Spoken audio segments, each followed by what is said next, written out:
Hello there! The Rise of Skywalker has been out for just over 5 months now. The dust has had time to settle, the novels come out, we've had explanations to some things and not to others. And so I watched it just a couple of days ago and I want to kind of go through my thoughts and feelings now that we've had time to process and um, reflect on it. So I'll just start off by saying I know some people absolutely loved episode 9, and some people really didn't. I am in neither of those camps. There's parts of the film that I love, and there's parts of the film that I don't like so much. And so, overall, I think it's okay. I like it because it's Star Wars, but overall, it's kind of a okay Star Wars film. Let's focus on what I liked first.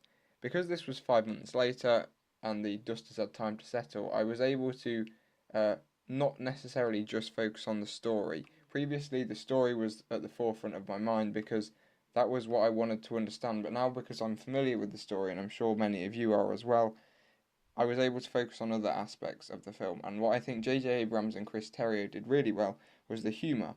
They really got what Star Wars humour was, and we've seen that writers and directors in the past have struggled with humour in Star Wars. The prequels, for example, Episode 8, some people didn't like the humour in. That's another video topic, but yeah, I think they really got the humour down. Another thing I really liked in the film was the relationship between Finn and Poe. The last time we really saw them together for any length of time was in episode 7, and they didn't really know each other at that point. They've now obviously become friends, they make jokes at each other's expense, obviously light-hearted, it's not mean, but they don't know everything about each other, and that's quite fun. They have a fun relationship to watch, and the actors are obviously just enjoying that relationship as well, and it's really nice to see the main characters, or those two, having a more light-hearted role in the film, because the film is so fast paced and intense that when we do get a slower moment, it needs that light-hearted approach to that relationship.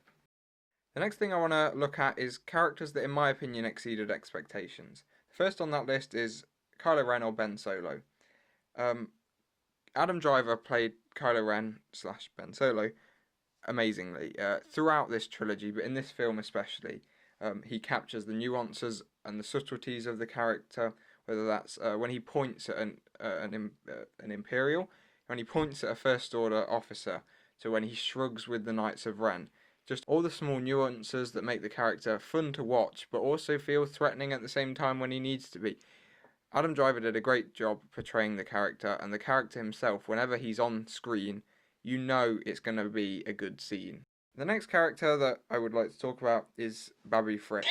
Babu Frick, when we went into the film, looked like he was going to be another character that was put in the film to sell action figures, just like the Porgs. I'm sorry if you love Porgs, but in my opinion, they weren't particularly necessary to the plot. And Babu Frick, again, not essential to the plot, but he did add something. And what he added, not just to the plot, but also to the overall feeling of the film, was good. He was funny. Him and C3PO had some fun lines together, and I really liked him as a character. The last character on this list is C3PO. In my opinion, Hello. he was my favourite character in this film. He really carried the lighter areas of the story, the lighter-hearted elements of the story, I should say. He was funny, and yet when he was supposed to have an emotional scene, he carried them as well. He basically was the character who, when he was on screen, you knew he was going to do a good job. All the way through Star Wars, he has had a role of being a kind of bumbling buffoon type character, and he still was that same type of character, but he did it so well, and he was integral to the story. And Anthony Daniels' performance was amazing as always. So C3PO was my favourite character in this film. And now a couple of minor things that I liked. The Han Solo cameo was excellent. I really liked seeing Harrison Ford turn up. I think it was an emotional scene. There was talk that maybe it was supposed to be Carrie Fisher, but then obviously, with what happened and her dying, Harrison Ford had to come in and do that scene. But I think it worked just as well, seeing the kind of mirror of what happens in episode 7, but this time um, Kylo Ren decides that he will embrace the light side, and it's just a really great scene, a really great moment. It was nice to see Harrison Ford again in the final Star Wars film. So then we have Luke, Leia, and Han turning up in that film in some regard or another. It was just a nice thing to see. The other really small thing I liked, and I think it was my favourite scene in the whole film, was the scene where all of the ships come out of hyperspace. Um, Partly because it was full of cameos and references to other areas of Star Wars, but it was just wonderful. It felt great, and I think Star Wars Explained pointed out in one of their videos that actually this is the time where the galaxy says, "Okay, we're fed up with oppression and dictatorship, and these tyrants ruling the galaxy." Because even in episode 6, the people who stand up, it's not everyone, it's not the galaxy, it's the rebellion. Whereas in this film, it's everyone. As one of the First Order officers says, or sorry, the Final Order officer says, they're just people, and that's what they are. People have finally got fed up with oppressive tyrants ruling the galaxy, and so they want to put an end to it. And seeing that shot and knowing that the Ghost is there, the Millennium Falcon's there, Tantive V4 is there, and so many other ships in the novel we hear. Kazuta Zioni, the guy from Resistance, and so many other ships. It's a great scene. I'm so glad they included it. And now on to the negatives, of which there are a few, more than I would like. We're going to start off with the first one, funnily enough, because that's normally where you start, focusing on the story. If you've watched the film, which I'd imagine almost all of you have, it's a very linear story. We follow one group of people all the way through, and that is Finn, Poe, Rey, BB-8, C-3PO, Chewbacca. They're all together. There's no different storylines that we're following, and in one way that is kind of good. It means we get to see the characters together, which is what people complained about, or one of the things people complained about after episode 8. The problem is, it does mean that every time that the characters have to do something, have something to overcome, one of them has to take the lead in that certain mission.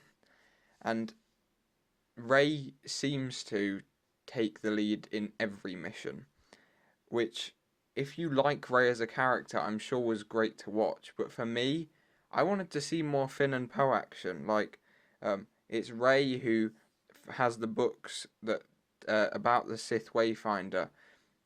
It's Rey who ends up fighting Kylo Ren, and okay, this sort of thing. Yes, okay, it would be Rey, but it's also Rey who goes out and finds the Sith Wayfinder on Kef Bir, which is where the second Death Star is.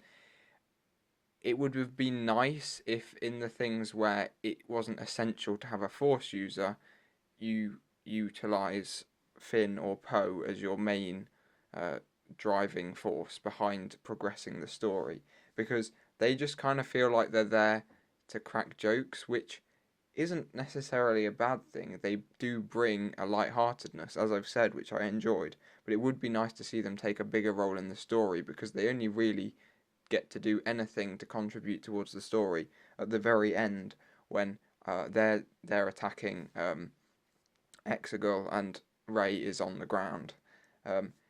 Because of the fact that Rey is always the one who's doing the mission and progressing the story, it means she is always doing all the very fast-paced things, which means all the scenes she's in tend to be very intense, which means she never really gets a light-hearted moment.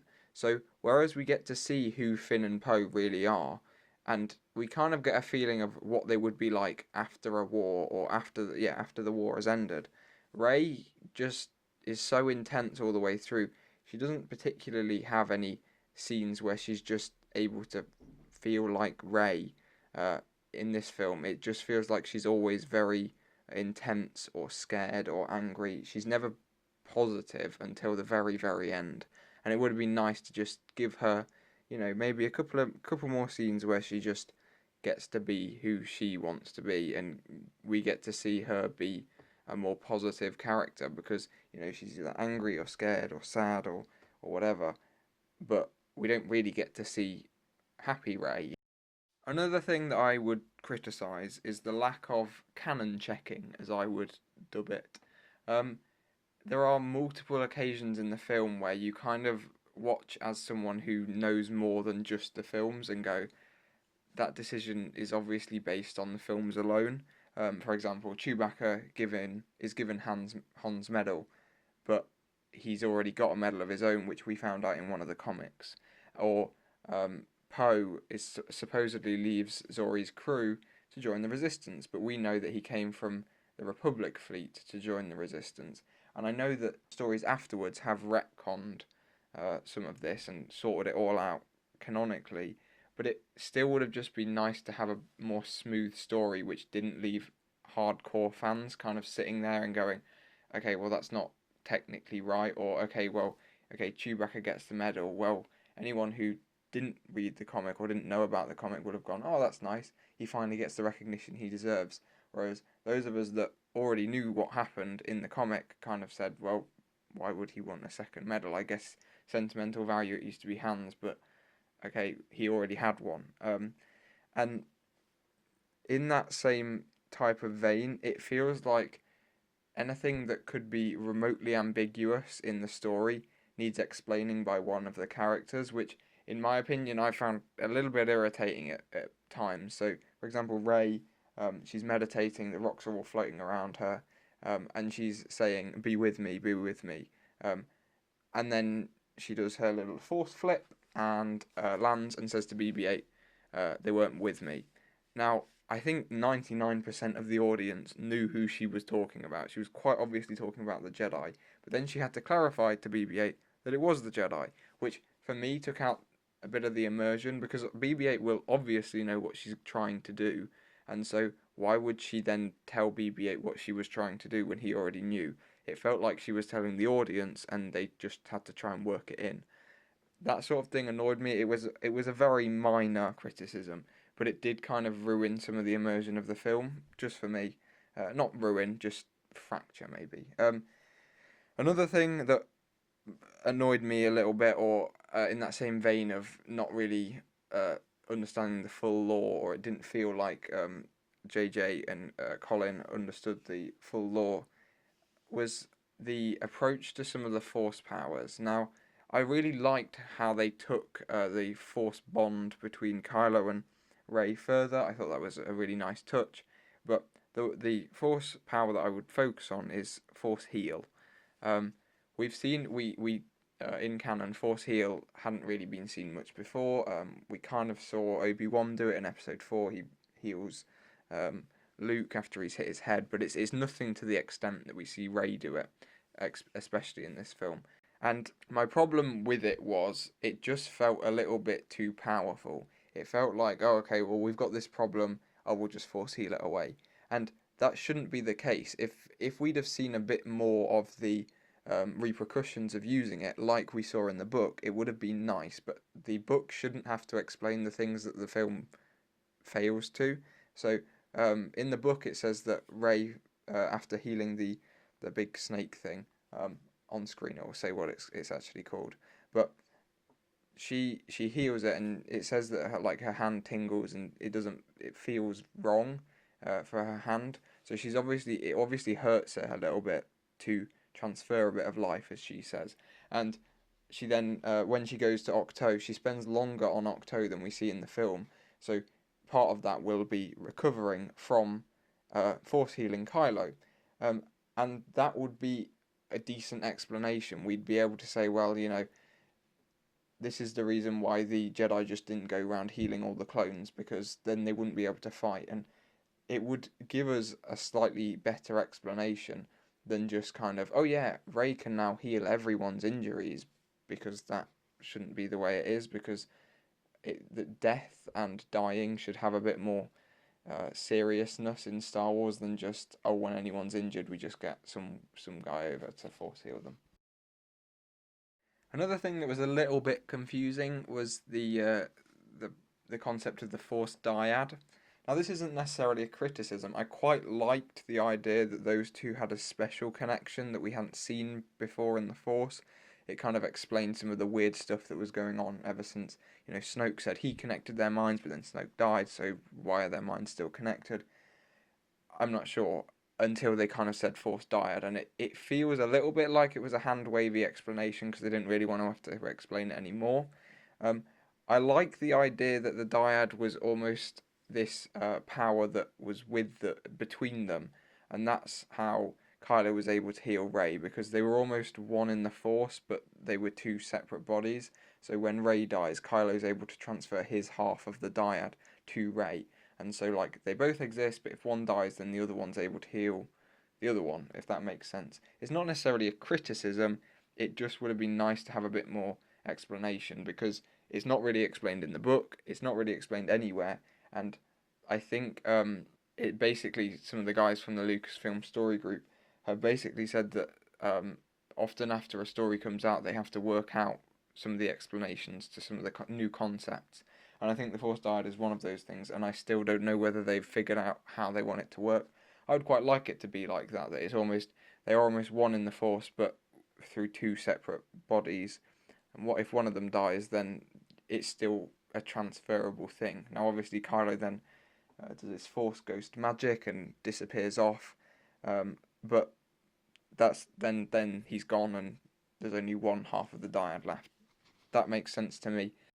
But my biggest criticism, the thing that I really, really wish had happened in the film, is a Force Ghost convention at the end.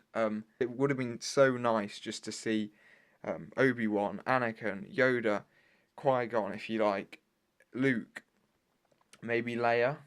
We saw her become a Force Ghost at the end, and they're all with her at the end, and they're all maybe assisting using the Force, so they're all, holding their hands out towards it to help. Because that final scene felt a bit ambiguous, whether she was saying, I am all the Jedi, because, okay, she is the only surviving Jedi as far as she's aware, because she thought Ben had died. When he says he's all the Sith, does he have all the power of the Sith previously, or is it just his power? And when she says, I am all the Jedi, does she mean that she's being helped by all the Jedi, or is she just the only Jedi left in her mind? And that was a bit ambiguous, and maybe it was left ambiguous. Maybe it was a bit like a I am inevitable, I am Iron Man type moment in Avengers Endgame. But it would have been nice to just see all of the Jedi helping her, because in my mind there is no way that Rey can defeat Palpatine in a one-on-one fight, especially after he's force drained her and Kylo. So they're weaker than they should be, and he's stronger than he was previously when he was able to, make them both kneel before him. So I think that the Jedi must have been helping then. So if you're getting these actors to do voice acting, why don't you just get them in to be a Force Ghost? It would have been closure to the whole saga if we just saw the Jedi at the end helping Rey and saying, we've finally done it, we've finally defeated the Sith, as, we're all helping. It's not just Rey on her own, it's everyone together. And I think that is the idea. It would have just been nice to actually see them. Yeah, so that's my review of The Rise of Skywalker, five months on. I don't know whether my opinions changed that much. I certainly felt like I could understand the film a bit better this time through. Let me know what your thoughts, feelings were about this film. Did you like it? Did you not like it? What did you like about it? What didn't you like about it? Let me know down in the comments. It'd be great to see loads of comments, people telling me what was good, what wasn't. But yeah, remember to like the video, subscribe to the channel. Oh yeah, bottom left-hand corner. Absolutely amazing video selected by YouTube themselves for you. If that's not a top quality service from YouTube, I don't know what it is. So give that a click. Subscribe, like, yeah, I said that. Bye.